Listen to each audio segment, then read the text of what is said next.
My mom moved up to the loft after her brothers died. At the time, it was as far away as she could get.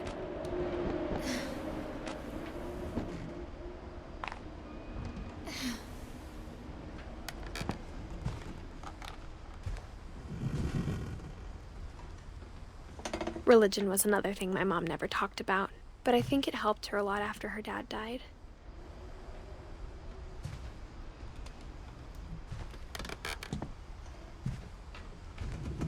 She spent a summer building houses in Calcutta, where she met my dad, Sanjay.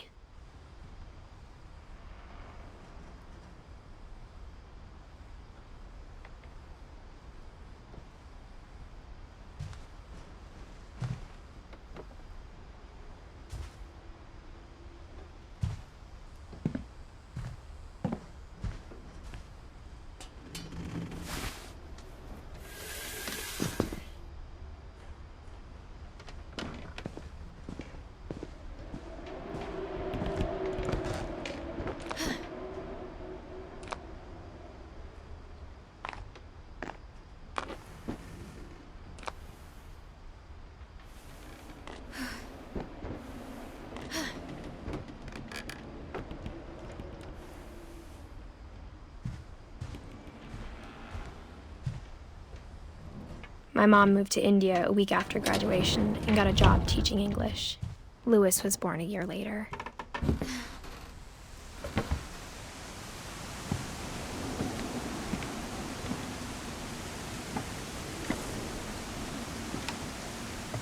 When my dad died, I don't think Mom knew where else to go. I'm sure Edie was happy to have her back.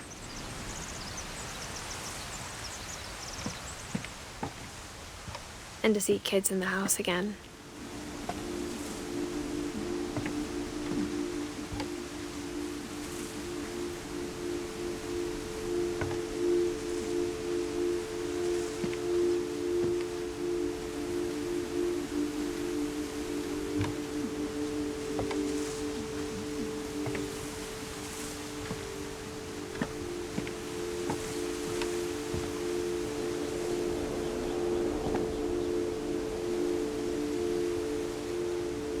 The house had to get a little bigger, but Edie was used to that.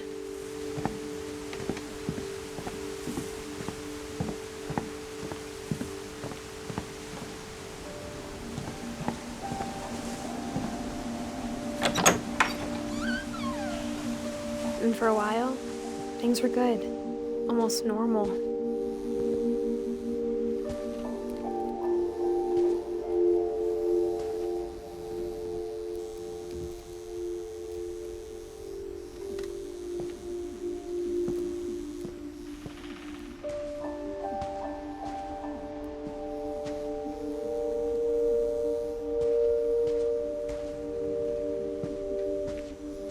But it didn't last.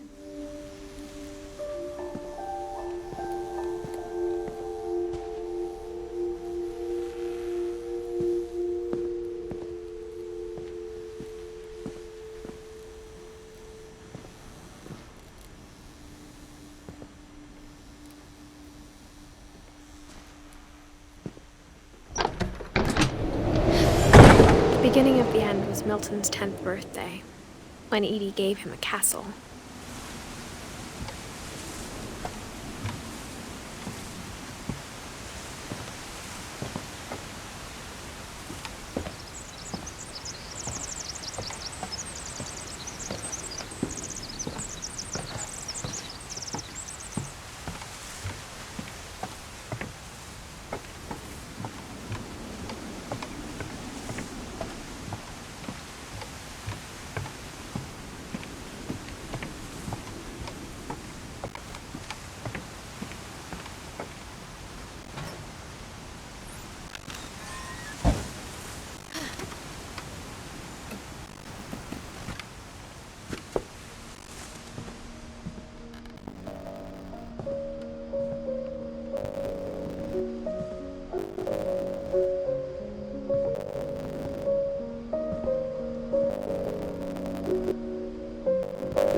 before when Milton disappeared.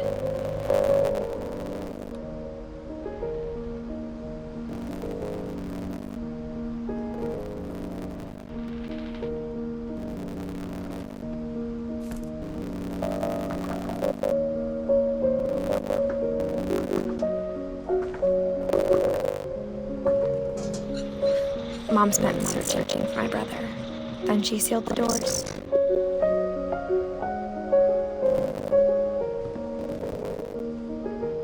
Whatever Milton had found in the house, Mom didn't want it getting out.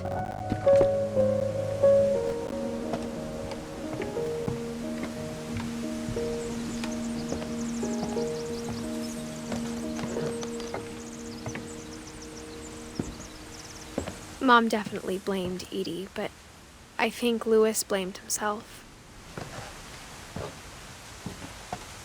After he graduated, he just spent more and more time in his room, until Mom got him a job at the cannery.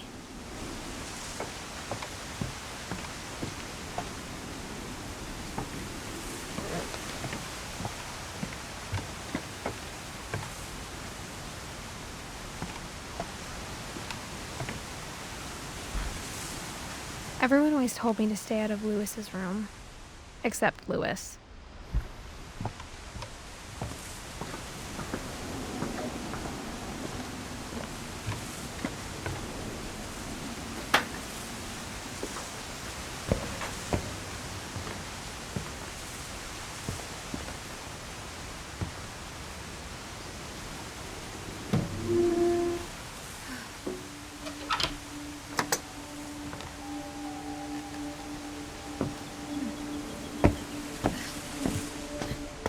Lewis's room smelled very, very familiar. That part of him lived on.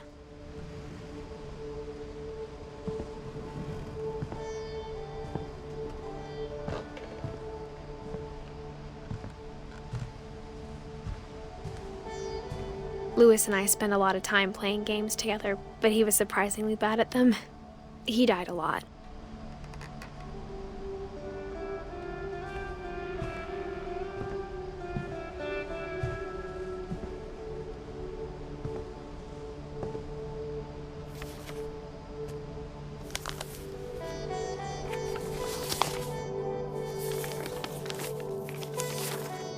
Dear Mrs. Finch, as Lewis's psychiatrist, I can understand your desire for an explanation. As I see it, the trouble began in January, shortly after we convinced your son to seek treatment for substance abuse. Newly sober, I believe Lewis first noticed the monotony of his daily life.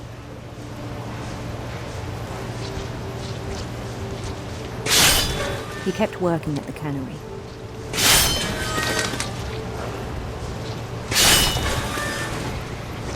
But he withdrew part of himself. In our sessions, I saw the same behavior. His mind began to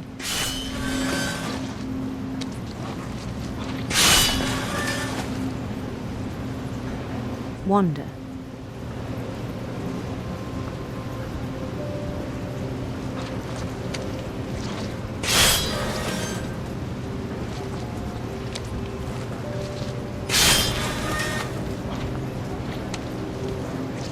I asked him to describe it. He said he started small.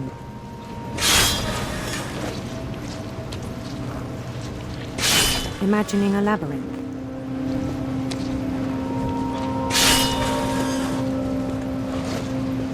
He'd feel his way about.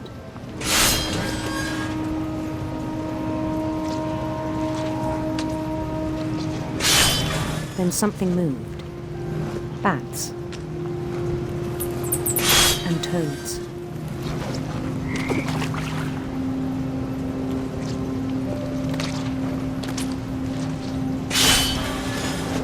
And things that have not names.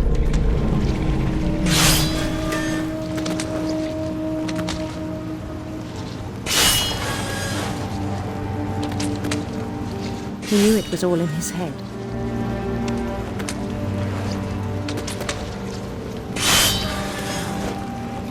But he took it very seriously. I had hoped he'd find himself.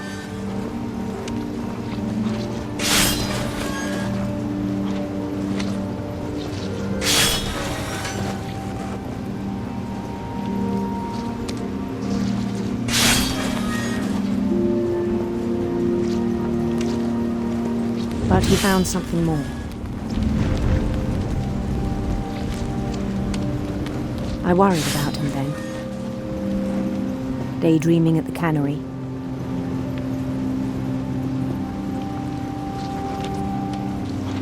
I spoke with his boss.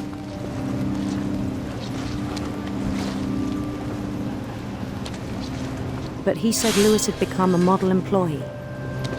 Methodical, tireless, focused.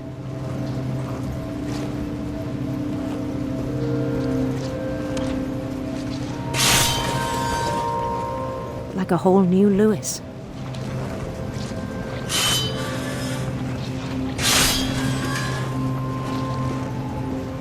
So I let him go on.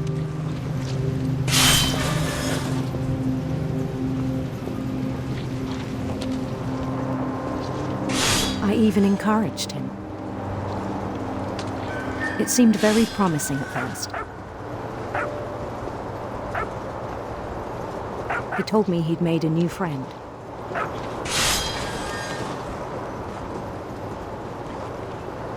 On the edge of a city he named Lewis Topia.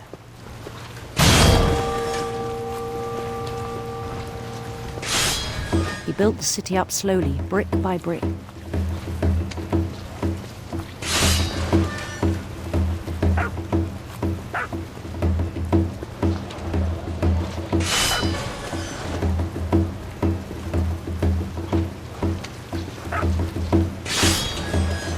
Then he made musicians.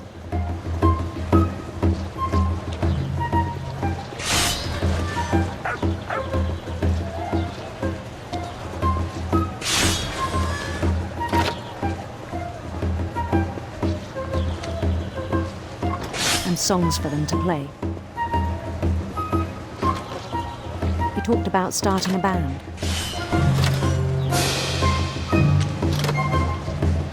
And he was always humming something.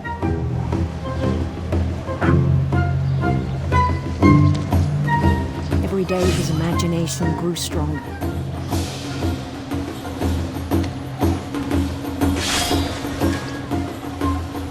He no longer spoke at the cannery.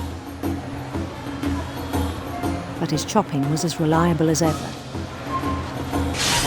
Then one day it struck him that all the cheering crowds, even the stones under his feet, were all in his imagination, so he could do whatever he wished.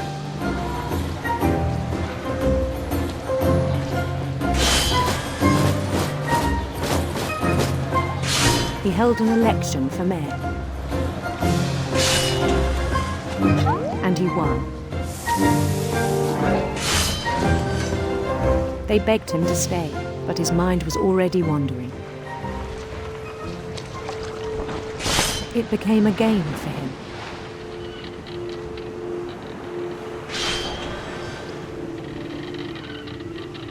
He'd conquer a city, then immediately push on.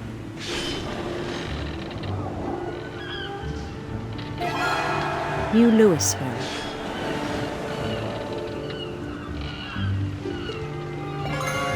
St. Louis. He started drifting away from our reality.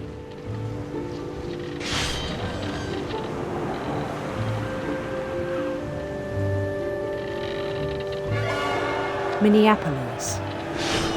Until one day he forgot to go home from the cannery. Even as his mother pleaded with him, part of Lewis kept sailing on.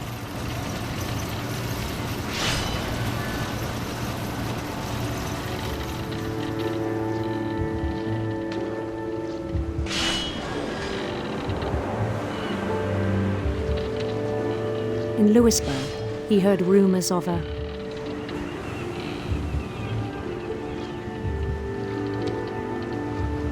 handsome queen.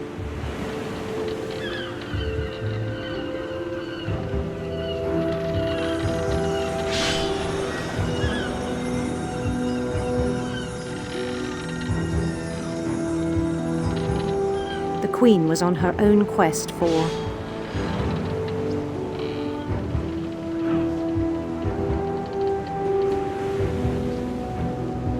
radiant rainbows.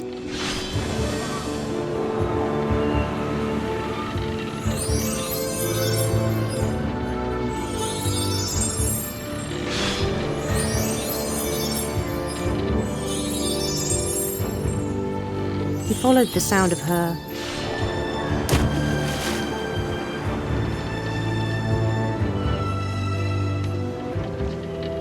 silver harp.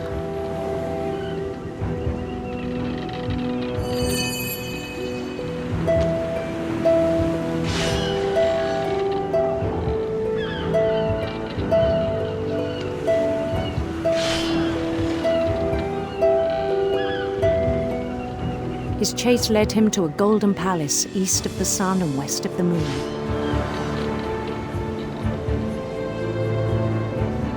Even then, his logic remained sound.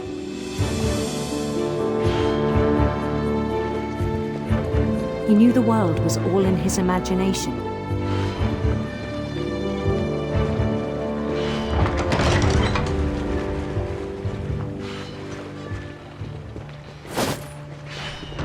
But he was so proud of having created it.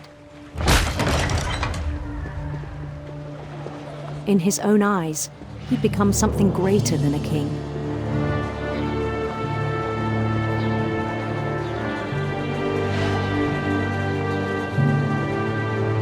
For someone who'd never known success in the real world, I think it was overwhelming.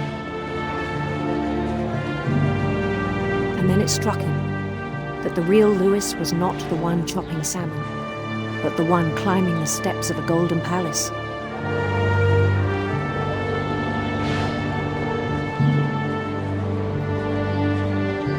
My imagination is as real as my body, he told me. It was hard to argue with him.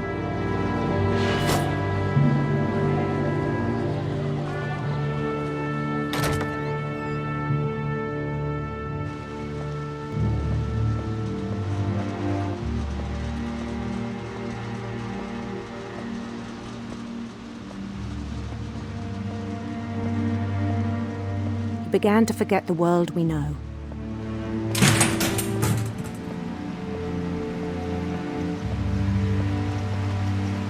I think it pained him to remember Lewis, the cannery worker.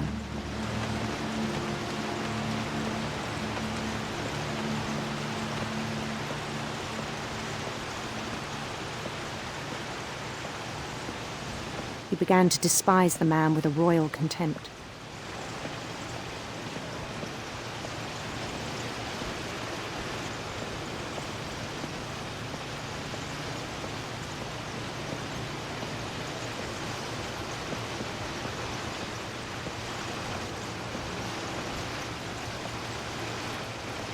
I still thought I could save him.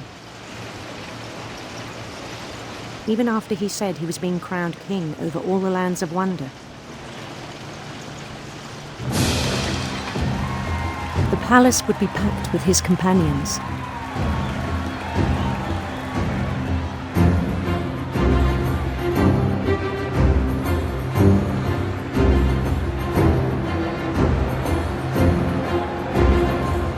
Including the wise Calico who'd insisted on inviting him.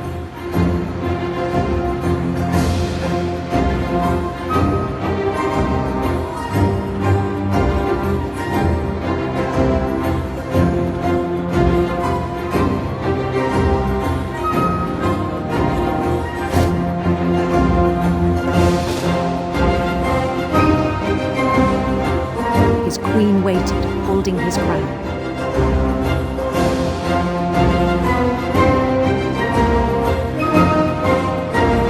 There was only one thing left to do.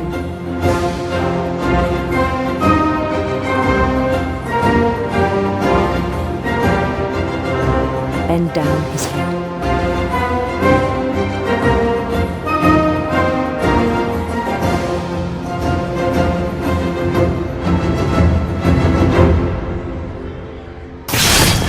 And the rest I think you know. Mrs. Finch, your son was a kind man who will be missed by all of us who knew him.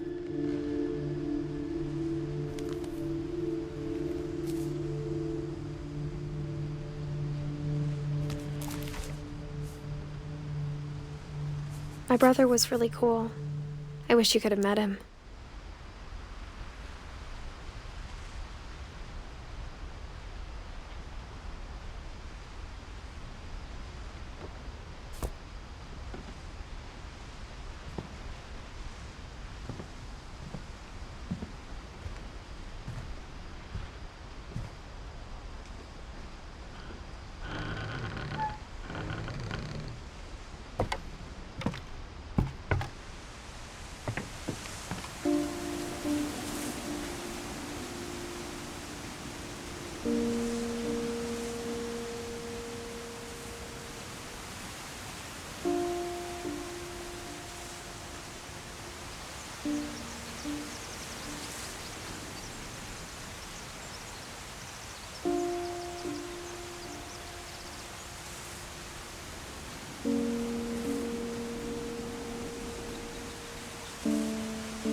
On the way back from Lewis's funeral, my mom told me to start packing. She waited until the day before we left to tell Edie. I'm not sure if she wanted to make it easier or harder.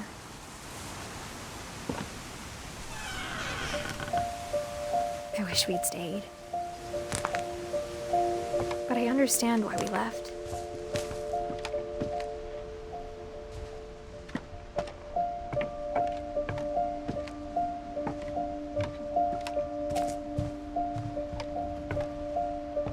My mom ended up leaving everything behind.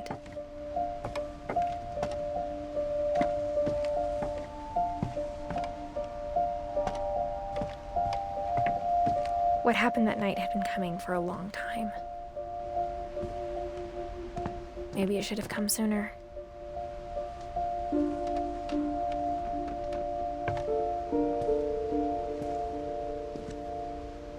But it had to end one way or another. All that's left now is to tell you about that last night.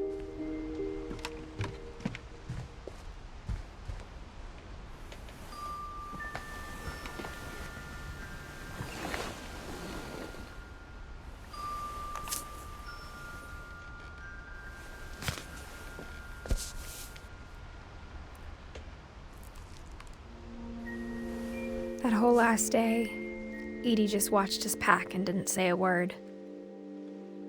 Until supper, when she raised her glass and said, "To our final night together, and all our final nights apart." Grandma, you know what I said about alcohol. Some of your medications are very Edith, specific. I left a present for you in the hallway. Why don't you go open it? The grown-ups have to argue now. I'm sorry, you're right. We're all leaving tomorrow. Let's just enjoy our last... I'm not leaving. Edith, you're excused.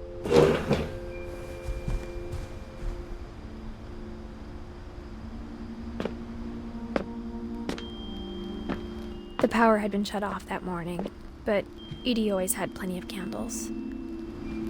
When my mom sealed the library, I don't think she knew about the other entrance. Or that Edie had a key to it.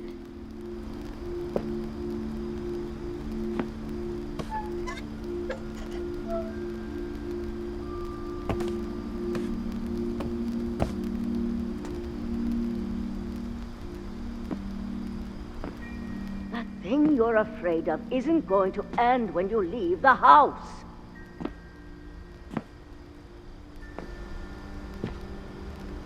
Edith has a right to know these stories. My children are dead because of your stories!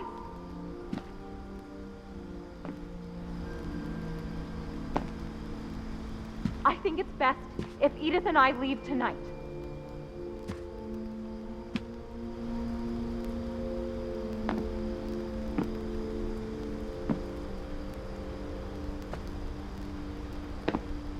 We'll have the nursing home send a van for you in the morning. Okay?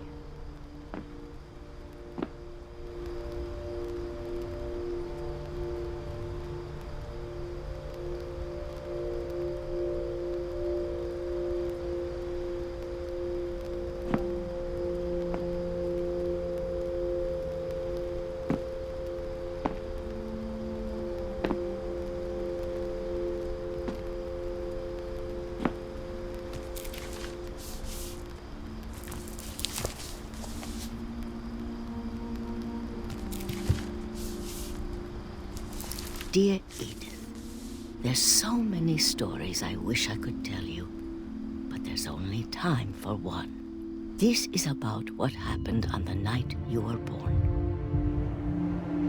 That night, the tide went way, way out. It was the first and last time I ever saw the old house aground. There'd been an earthquake out in the middle of the ocean. They called it the lowest tide in 1,000 years. God, it smelled awful. You know, I've seen that house every day of my life.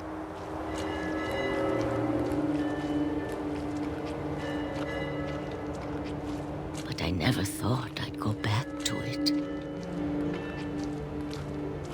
When the fog rolled in, I lost my way.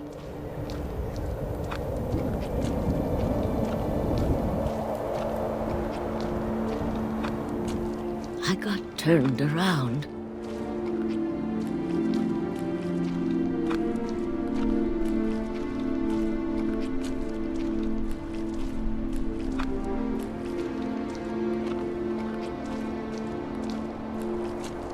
I started seeing things.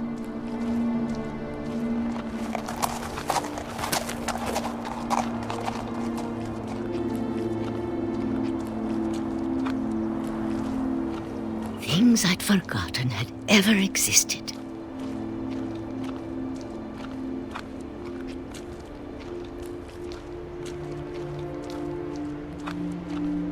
But when I saw them, they felt like old friends. That night, a lot of things came back to me. Or maybe I came back to them.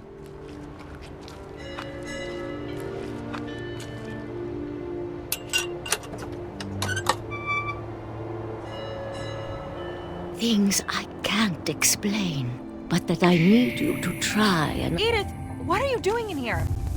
It's mine. Edith! Mom, you're gonna rip it! Let go!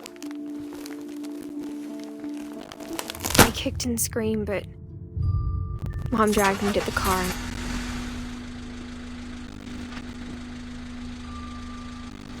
I never saw Great-Grandma Edie again. The next morning, the van came to pick her up, but she was already gone. After that, we moved around a lot.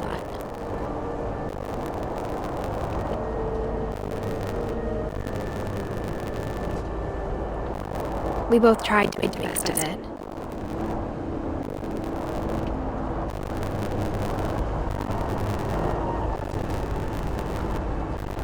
A few years went by.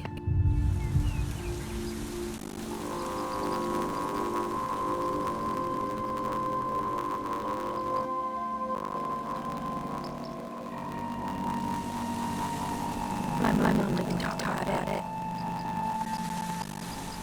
But she started getting sick a lot. The rest happened pretty quickly.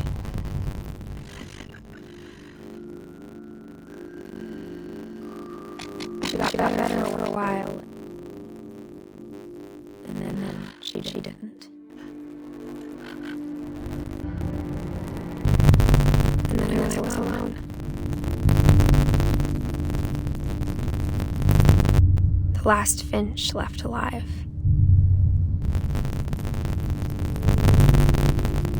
Until I found out about you. I'm still not sure what to tell you about all this. If we live forever, maybe we'd have time to understand things.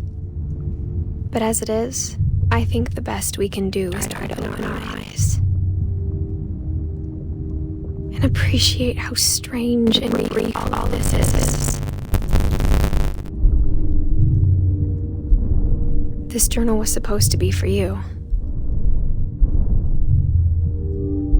But now I hope I never see it.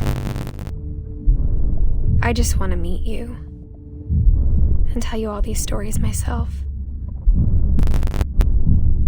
But I guess if you're reading this now, things didn't work out that way.